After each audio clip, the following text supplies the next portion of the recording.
Now, we've talked about the training in the last 5 videos, a little bit of what I went through in my training there, and what to expect when you're training others, and what's supposed to happen when you train others. One of the other things I was asked to talk about in these videos was, along with my time there and the training, what it was like to train other people. So, what it's like to train other people is, when it's done right, it's rather rewarding. I am currently working on training 2 apprentices right now at the same time, which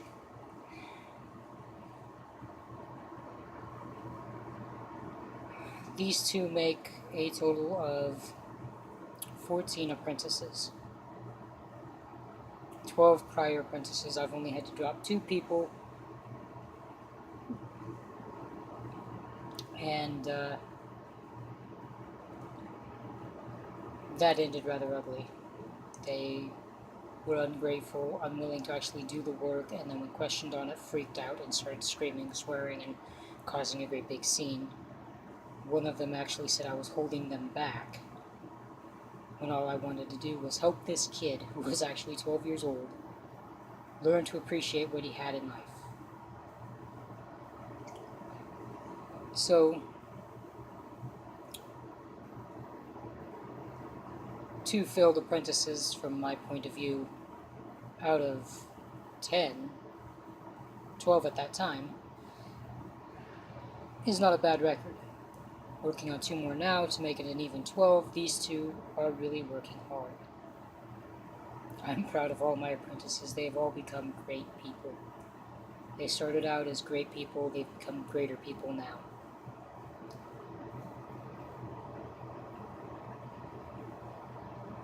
Most of my apprentices have been in the United States. 3 of them are from Canada. One of them is from Canada is one I've dropped. But the thing of it is you can train people from around the world. You can get their perspective on the way their people and country sees your country, and share information.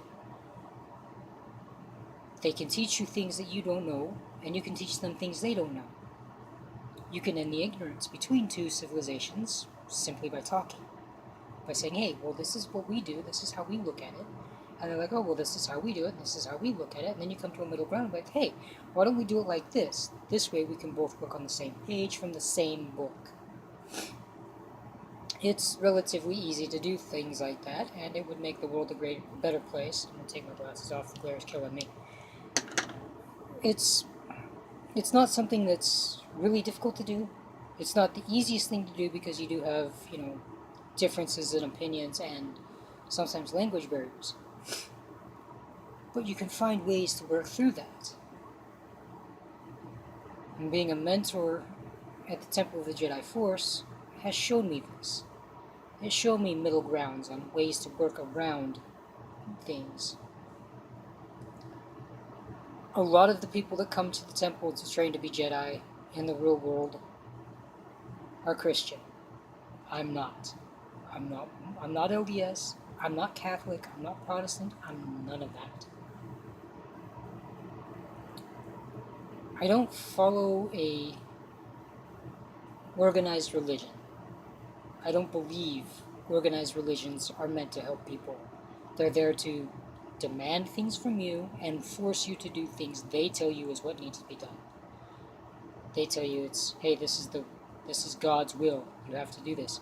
This is the way it's supposed to be done. If a God wants you to worship them, to pay respect to them, you don't have to go to a freaking building and pay them money to get blessings from a God. If the God is willing to give you a blessing, he'll give you a blessing. That's just the way gods work. But anyway,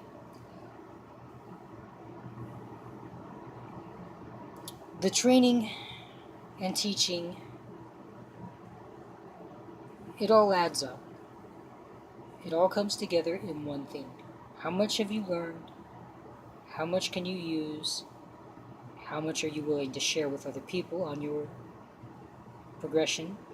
Where it works, where you failed on something, how it failed, and how to get around it. Different points of view give you a full scope of what's going on. And when you learn new things every day, get out of your comfort zone, expand your comfort zone if you have to, but don't stay in one little spot and think, oh, I'm doing great. You can't stay in one spot. You have to continually move. You have to go this way, that way, forward, back, left, right, always. You have to continually move to grow, to learn, to evolve. You have to move forward in any direction. So, basically, if you're old enough to remember back in the 80s, ABC used to have this "the more you know" commercial, where something would come up like a small scene from a G.I. Joe cartoon where somebody said, hey, I never knew that if you looked at something from this side of a coin, that you'd get a whole new perspective. And then now I understand these people and what they're doing and why we are doing what we're doing. We're fighting for the same thing, but we're fighting each other because we don't understand them. And then you'd get something like Joe saying, and knowing is half the battle. And then there would be that little shooting star that says, the more you know.